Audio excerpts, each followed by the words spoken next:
नमस्कार, स्वागत है आप सभी का हमारी इस खास पेशकश में। मैं हूं आपके साथ सौमित्र बुतकर। एक बड़ी चिंता इस समय जो बाजार में निवेश करते हैं लोग किसी भी तरीके से, चाहे वो डायरेक्टली इन्वेस्ट करते हो या फिर म्यूचुअल फंड के जरिए इन्वेस्ट करते हो, जो बड़ी चिंता उनको खाई जा रही है वो ये कि पिछले कुछ दिनों में हमने देखा कि बाजार में बहुत ज्यादा उठापटक देखने को मिली, गिरावट बहुत ज्यादा हुई, ग्लोबल मार्केट में भी कमजोरी है, हमारे बाजारों में भी कमजोरी है और दूसरी तरफ कुछ मुश्किलें बढ़ रही हैं क्योंकि महंगाई जो है वो 8 साल के हाई लेवल पर पहुंच गई है।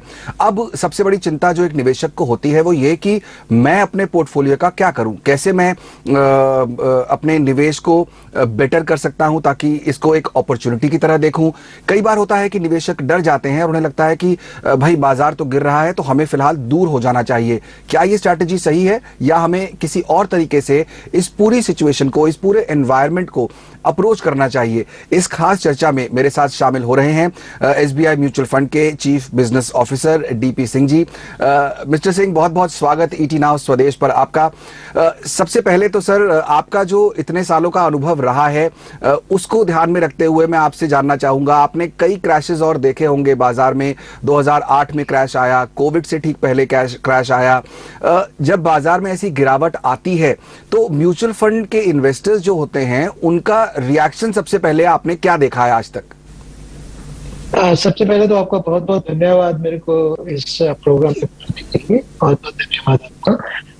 आपके क्वेश्चन में मैं 3 बताऊंगा। जैसे आपने बोला कि मेरे को काफी वर्ष हो गए हैं, अगर मैं आप बात करूं तो मैं एसबीआई म्यूचुअल फंड में पिछले 24 वर्ष से जुड़ा हुआ हूं और हमने 3 ऐसे साइकिल देखे हैं जब मार्केट बहुत गिरती है, बाजार बहुत गिरता है। तो उसमें 2 तरह के हमने रिएक्शन देखे। सबसे पहले तो मैं मुबारकबाद दूंगा हिंदुस्तान के जो इन्वेस्टर हैं, उन्होंने इन 3 साल में बहुत ज्यादा इन्वॉल्वमेंट हुई है, जिसकी वजह से आज की डेट में जो पहले 2 जब ऐसे हुए थे जब लोग बिल्कुल बाजार से निकल जाते थे या लॉस बुक कर लेते थे, या तो वो ऐसा हमने जो पेन है या पैनिक है वो हमें इस बार नहीं देखने को मिला। तो उसके लिए तो ये जो निवेशक हैं ये वो बधाई के पात्र हैं कि वो बहुत मैच्योर वे में बिहेव कर रहे हैं जनरली। जितना के जो आंकड़े हमारे पास हैं, पर वो आंकड़े हमारे पास 100% नहीं है क्योंकि वो पॉसिबल नहीं है, क्योंकि हम सिर्फ म्यूचुअल फंड में या अपने फंड हाउस का डाटा देखते हैं सबसे पहले तो। परंतु पूरे मार्केट में क्या हो रहा है, पूरी म्यूचुअल फंड इंडस्ट्री में क्या हो रहा है, चाहे जो डायरेक्ट इन्वेस्टर जिन्होंने बहुत बड़े संख्या में जो लोग डायरेक्ट इन्वेस्टमेंट में घुसे थे उनका क्या है वो हमें देखने को मिल रहा है। पर एक चीज बिल्कुल जाहिर है, पिछले 3 हमने ऐसे रुझान देखे थे जब मार्केट बहुत गिर जाती है, तो जो व्यक्ति भी बड़े ठंडे दिमाग से में बाजार में रुका रहा उसको फायदा ही हुआ है, उसको नुकसान नहीं हुआ। आज की डेट में जो भी व्यक्ति बाजार से निकलेगा वो अपने नोशनल लॉस को, जिसको हम बोलते हैं कि एक तरह का एक गणित वाला लॉस है जिसमें आज दिखाई देता है क्योंकि हम वैल्यूएशन हर रोज के हिसाब से कर लेते हैं, उसको लग रहा है कि मेरा लॉस हो गया, तो उस लॉस को परमानेंट लॉस में कन्वर्ट कर लेता है अगर वो आज की डेट में निकल जाता है या आज की डेट में अपनी फर्दर इन्वेस्टमेंट जो है वो रोक देता है, जैसे एसआईपी। क्योंकि एसआईपी में आज की डेट में जो एसआईपी जाएगी उसमें एक जाहिर तौर पे आपको ज्यादा यूनिट मिलेंगे, तो उस अपॉर्चुनिटी को, उस मौके को गंवाना कोई अच्छी बात नहीं है। तो क्योंकि बाजार तो देखिए कोविड से बहुत पहले बाजार बहुत गिरा था, उसके बाद बाजार में बहुत चढ़ा, मतलब हमने ऊंचा जाते हुए देखा।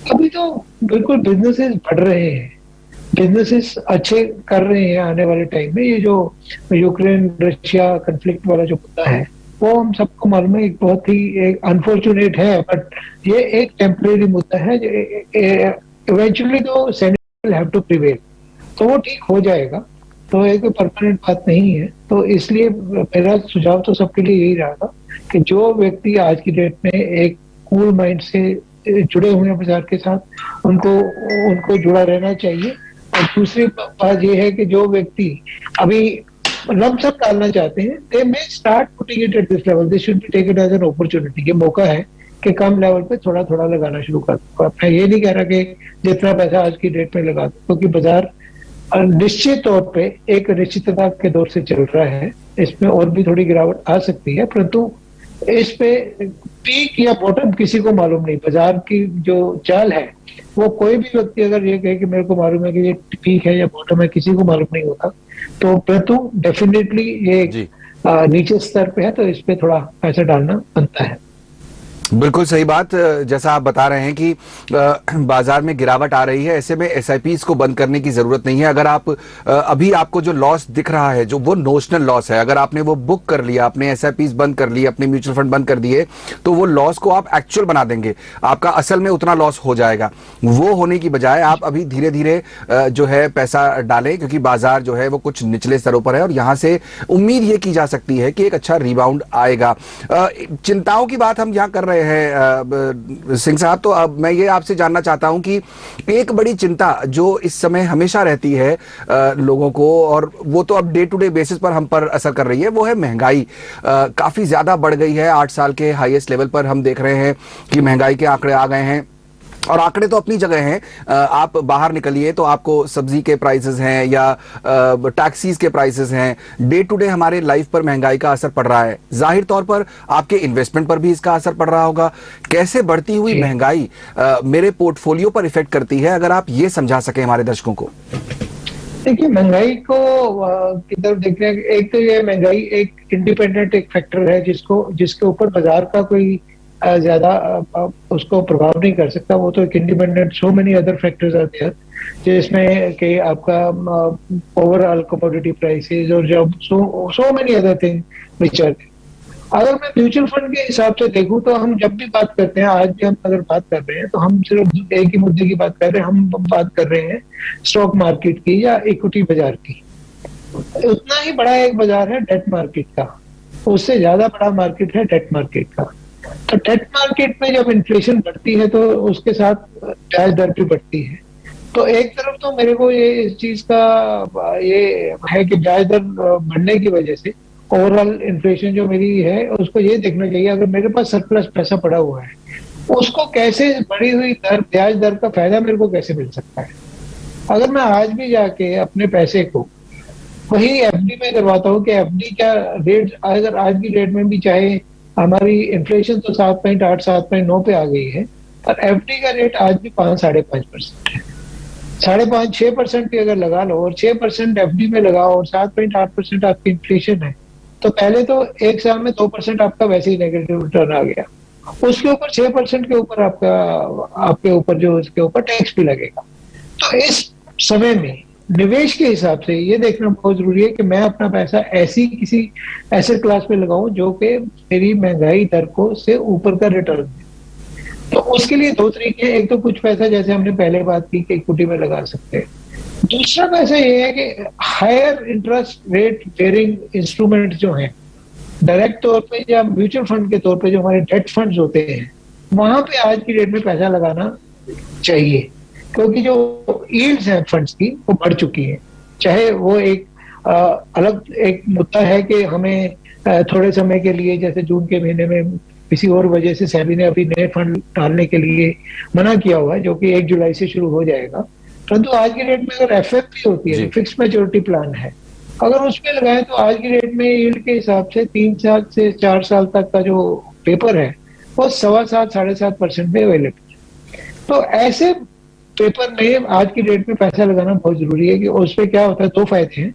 एक तो आपका हायर रेट पे आपका पैसा ब्लॉक हो जाता है, हायर इंटरेस्ट रेट पे, और दूसरा क्योंकि इन्फ्लेशन ज्यादा है तो इनका जो टैक्सेशन का होता है एफएमपी का, इसमें आपको इन्फ्लेशन निकाल के पैसे जो रिटर्न है उसके ऊपर थोड़ा टैक्स लगता है। तो उसमें धारणा ये बनती है कि आज की डेट में अगर किसी ने 3 से 4 साल की एफएमपी में पैसा लगाया तो उसका ये 7 या 8% का जो रिटर्न है वो टैक्स फ्री रिटर्न बन जाएगा। तो वो एक डेट फंड में भी इन्फ्लेशन ब्रेकिंग, इन्फ्लेशन बीटिंग या एटलीस्ट इक्विवेलेंट टू इन्फ्लेशन आपकी रिटर्न आ सकती है। जबकि दूसरे जो हैं, जो एक ट्रेडिशनल तौर तरीके हैं, उसमें आप बीट कर ही नहीं सकते। तो partly in equity mutual funds, partly in debt mutual funds. इस समय डेट म्यूचुअल फंड में भी पैसा लगाना एक बहुत सही अपॉर्चुनिटी।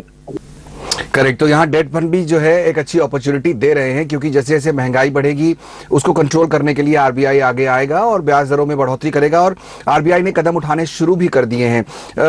मिस्टर सिंह, यहाँ पर एक जो है थॉट प्रोसेस ये भी आता है कि चूंकि अब इक्विटी जो है लोअर लेवल पर है, उनमें गिरावट देखने को मिल रही है, एलोकेशन अगर मैं अपना इक्विटीज की तरफ ज्यादा करूं तो शायद मुझे लॉन्ग रन में रिटर्न बेटर मिलने की उम्मीद है।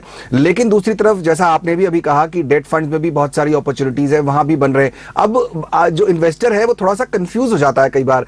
तो कैसे आप एडवाइस करेंगे कि आपको कितना पोर्टफोलियो अपना इक्विटी के एरिया में रखना चाहिए आज के एनवायरनमेंट में, और कितना डेट में रखना चाहिए? देखिए, इस पे ना दो तीन जिसको हम गोल्डन रूल या सुनहरी मुद्दे बोलते हैं, वो ये है। एक बात तो पक्की है कि अगर आपको कंटिन्यूअसली बेसिस पे अपनी वेल्थ क्रिएशन करनी है और इन्फ्लेशन बीटिंग रिटर्न चाहिए, तो कुछ हिस्सा तो आपको इक्विटी में लगाना ही पड़ेगा, क्योंकि इक्विटी ही एक ऐसी ऐसी क्लास है जो लॉन्ग टर्म में आपको आपकी वेल्थ क्रिएट करेगी। अब इसमें कोई एक हर एक व्यक्ति का जो अपना रिस्क एपेटाइट अलग अलग तरीके से हो। किसी के पास कहने के लिए तो यह है कि मेरे पास 3 साल का पैसा है, 5 साल का पैसा है, 10 साल का पैसा है, परंतु एक्चुअल में उनकी जरूरतें क्या है हर एक व्यक्ति के लिए अलग अलग होती है। अगर मेरे को ये बोला जाए कि आपको 3 लाइन में बताओ कि क्या करना है, तो फिर मैं उसको एक अपने डिस्क्लेमर के साथ बोलूंगा कि मैं सब कुछ देखते हुए, अगर सारे लोग एक जैसे हैं रिस्क एपेटाइट में आज की डेट में, अगर मेरे को पैसा लगाना है एक आम व्यक्ति के तौर पे, तो मैं अपना 25 से 30% जो पैसा जरूर इक्विटी में ही रखूंगा और 60 से 70% डेट इंस्ट्रूमेंट्स में या डेट म्यूचुअल फंड में लगाऊंगा आज की डेट में। परंतु जैसे जैसे होएगी, मैं इक्विटी जो एलोकेशन है धीरे धीरे बढ़नी चाहिए। एक एक और भी मैं चीज आपको बोलना चाहूंगा, अगर हम पिछले पिछले 3 साल का देखते हैं ना, तो बहुत से ऐसे लोग हैं, नौजवान या युवा पीढ़ी है, या जो और भी व्यक्ति जो पहली बार बाजार में आए हैं, तो हियरसे की वजह से, बिकॉज उनकी नॉइस ऑल अराउंड, उन्होंने बहुत पैसा डायरेक्ट इक्विटीज पे लगाया है। आज मेरे को लगता है बाजार गिरने की वजह से उनको सबसे ज्यादा नुकसान मतलब जो देखने को मिलता होगा। तो मैं ये नहीं कहता कि जहां जहां पैसा लगाया उसको एकदम से निकाल दो, परंतु मेरी यही विचारधारा रहेगी कि म्यूचुअल फंड जो है वो एक सेफेस्ट रूट है। सेफेस्ट रूट इसलिए है क्योंकि उसमें एक शेयर पे या एक स्टॉक पे आप बेट नहीं लगाते, आप पोर्टफोलियो पे लगाते हो। अगर 2 शेयर 4 शेयर गिर भी गए तो इसमें 4-5 शेयर ऐसे होंगे जो बढ़ जाएंगे या नहीं टूटेंगे, तो उसके वजह से आपका लॉस लिमिटेड हो जाता है। दूसरा, हर एक म्यूचुअल फंड में एक बढ़िया रिसर्च टीम है, फंड मैनेजर है, एनालिस्ट है, जो एक एक स्टॉक में पूरा रिसर्च करके उसके बाद उसमें पैसा लगाते हैं। उनको पता है कि इसका धंधा क्या है, इसका बिजनेस क्या है, व्यापार आगे कैसे चलेगा। तो मेरी यही सलाह रहेगी, जो जो व्यक्ति जिन्होंने भी डायरेक्ट इक्विटी में एकदम से डाला है, they must start putting some money through mutual fund route also and wait for जहां भी आपका नुकसान हुआ है। जैसा जी जी, मैं वही आप ही की बात को आगे बढ़ा रहा था मिस्टर सिंह। यहाँ पर जैसा आपने कहा, यही मेरा अगला सवाल भी था। बहुत सारे लोग हमारे जो इन्वेस्टिंग कम्युनिटी में हैं, चाहे वो डायरेक्ट इक्विटी हो या म्यूचुअल फंड हो, बहुत सारी जो लोग हैं वो यंग हैं, नए हैं। पिछले कुछ सालों में टेक्नोलॉजी बहुत तेजी से बदली है और जाहिर तौर पर उसकी वजह से जो प्रोसेसेस हैं वो बहुत आसान हो गए हैं। आज आप अपने मोबाइल फोन पर बहुत आसानी से एफडी तो कर ही सकते हैं, म्यूचुअल फंड भी खरीद सकते हैं। तो इसकी वजह से बहुत ज्यादा आसानी लोगों को हुई है और लोगों का पार्टिसिपेशन भी बढ़ा है, इन्वेस्टर अवेयरनेस भी बढ़ाने की कोशिश हो ही रही है। ईटीना स्वदेश एक यंग चैनल है और यंग चैनल ही यंग लोग ज्यादातर ईटीना स्वदेश को देखते हैं, ऐसा हम उम्मीद करते होंगे।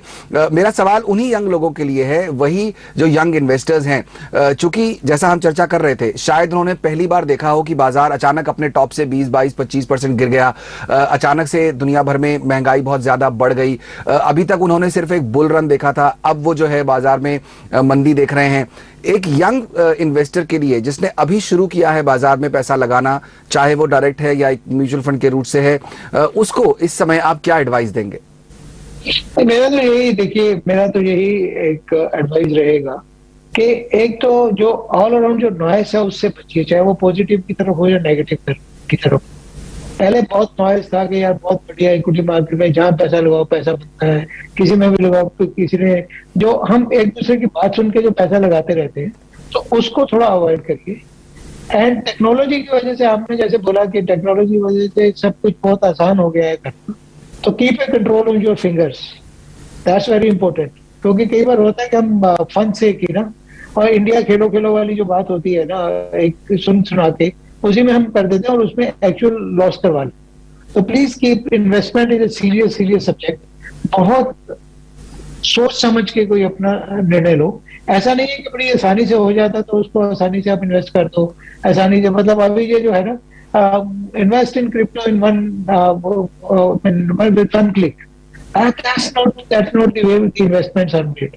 इन्वेस्टमेंट बड़ा सोच समझ के, बड़ा एक, अगर हम म्यूचुअल फंड के थ्रू करते हो तो आपने अगर म्यूचुअल फंड के थ्रू में पैसा लगाया, अगर आपने टेक्नोलॉजी को यूज करके कि म्यूचुअल फंड में स्कीम में पैसा लगाया, तो आप एक बात समझिए कि आपके पैसा लगाने के बाद बहुत सा काम म्यूचुअल फंड के फंड मैनेजर और रिसर्च टीम करते हैं और पहले ही किया हुआ है। अगर आप सीधा पैसा लगा रहे हो तो उसमें आप खुद ही कर रहे हो, खुद ही रिसर्च टीम है आप खुद ही एनालिस्ट हो, खुद ही फंड मैनेजर हो। तो अगर आपको लगता है कि आपकी बहुत ज्यादा ऐसी आपके पास स्किल सेट है तो जरूर करिए। और अगर नहीं है तो, क्योंकि म्यूचुअल फंड एक बहुत ही सस्ता जरिया है, और जो रेगुलेशन सेबी ने इंडियन म्यूचुअल फंड के लिए लगाए हैं, I think these are the most stringent and most in the interest of the investor. SEBI एक निवेशक का बहुत ध्यान रख रही है, हर एक चीज पे नजर रखती है, तो कोई भी ऐसी चीज नहीं होगी। तो एक्सीडेंट तो देखिए कहीं भी होते हैं, एक आधा एक्सीडेंट किसी भी जगह पे हो जाता है, but overall I think mutual funds are the best route for a retail investor to start investing and remain invested in this thing, क्योंकि म्यूचुअल फंड आपको हर तरह का एक निवेश का जरिया।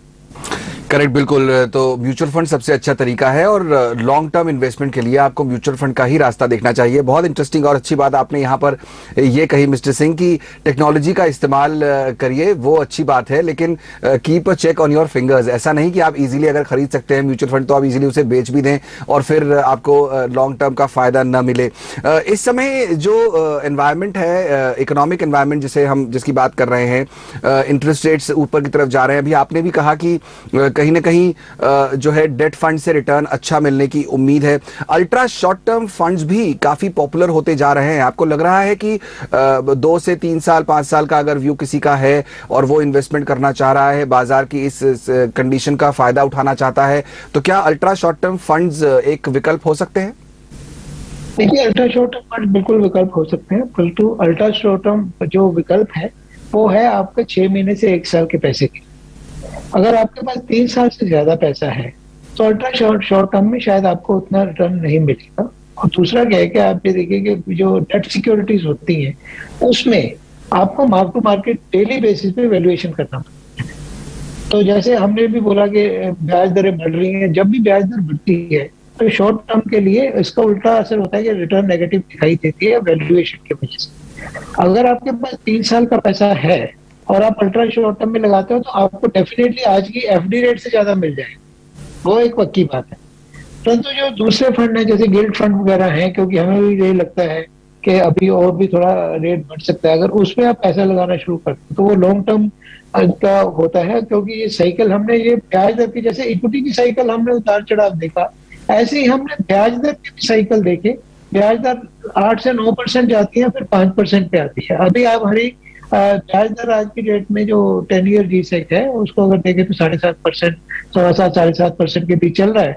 तो हो सकता है थोड़ा और बढ़े, but eventually it has to come down. तो वो जो समय है उसको पकड़ना और उसका वैल्यूएशन का फायदा देना वो फंड मैनेजर का होता है कि वो ड्यूरेशन के साथ कैसे खेलता है, कितनी ज्यादा समय के सिक्योरिटी लेके उसमें कैपिटल गेन वगैरह कर सकते हैं। Ultra short term is a good opportunity for the people who are having 6 months to 1 year period और वो अपने एफडी से ज्यादा ब्याज देना।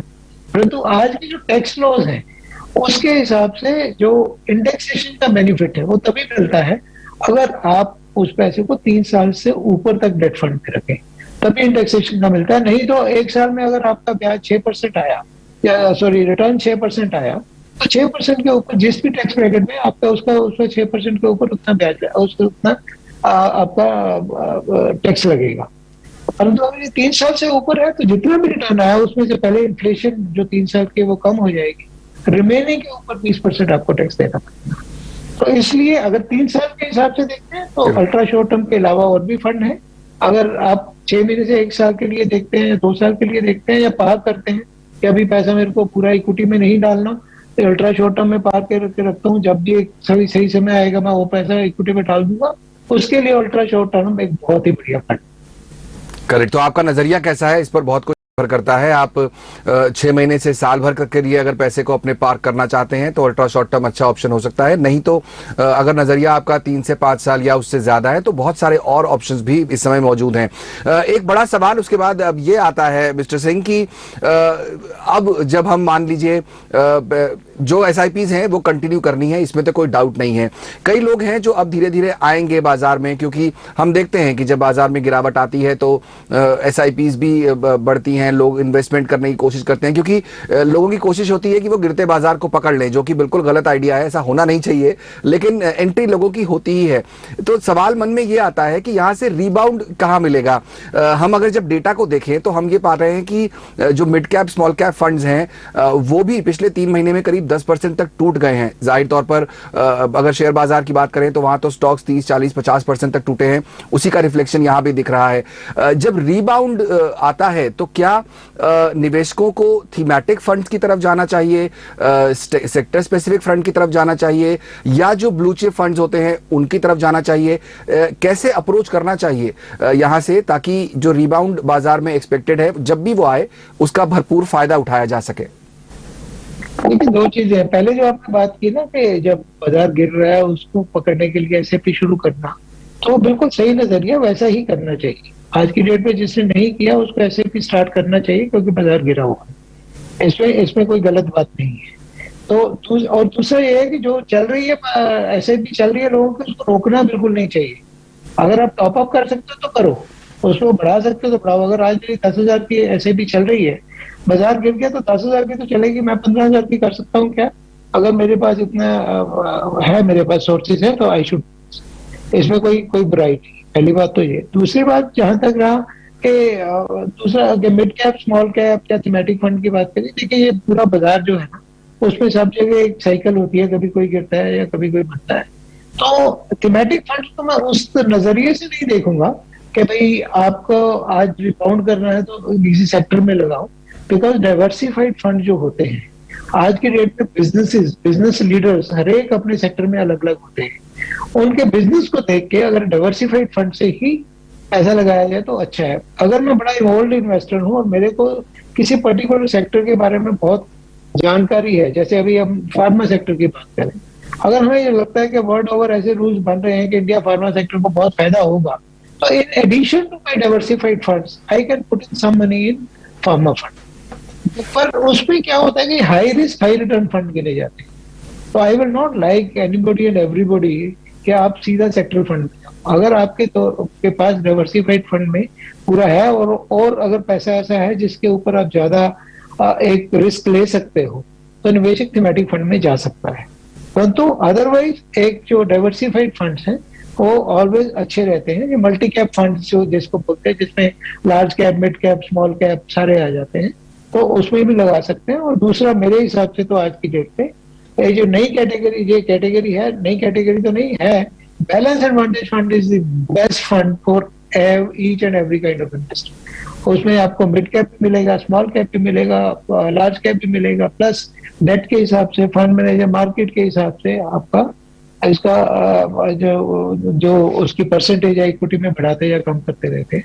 अगर आप किसी भी बैलेंस एडवांटेज फंड की बात करें या एसबी बैलेंस एडवांटेज फंड की बात करें, तो आज भी देखें तो हमारा 40% इक्विटी में है, 60% हम डेट में है।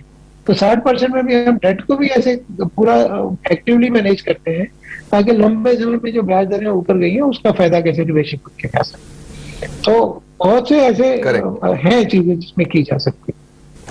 करेक्ट। तो बिल्कुल फाइनेंशियल प्लानर की इंपॉर्टेंस इसी से पता चलती है कि वो आपको मदद करेगा, आपको जो वॉलेटिलिटी है मार्केट में उसको नेविगेट करने के लिए और आपको आपके गोल तक पहुंचने के लिए। हर व्यक्ति अलग होता है, उस हर व्यक्ति का गोल अलग होता है, उसकी रिक्वायरमेंट अलग है, उसका स्टेटस अलग है, उसके खर्च करने की क्षमता अलग है, और यही फाइनेंशियल प्लानर आपको मदद करेगा नेविगेट करने में, ये सिचुएशन बेटर करने में। बहुत बहुत शुक्रिया डीपी सिंह सर, हमारे लिए समय निकालकर आज जीटी नाउ स्वदेश पर जुड़ने के लिए। लिए इस खास चर्चा में जो सबसे इंपॉर्टेंट बात निकल कर आई वो ये कि बाजार में कितना भी उतार चढ़ाव चलता रहे, आप अपनी एसआईपी को बंद न करें, आप सुनी सुनाई बातों पर विश्वास न करें, आप म्यूचुअल फंड का जरिया इस्तेमाल करें, वो सबसे अच्छा है बाजार में निवेश करने के लिए और अपनी वेल्थ को आगे बढ़ाने के लिए।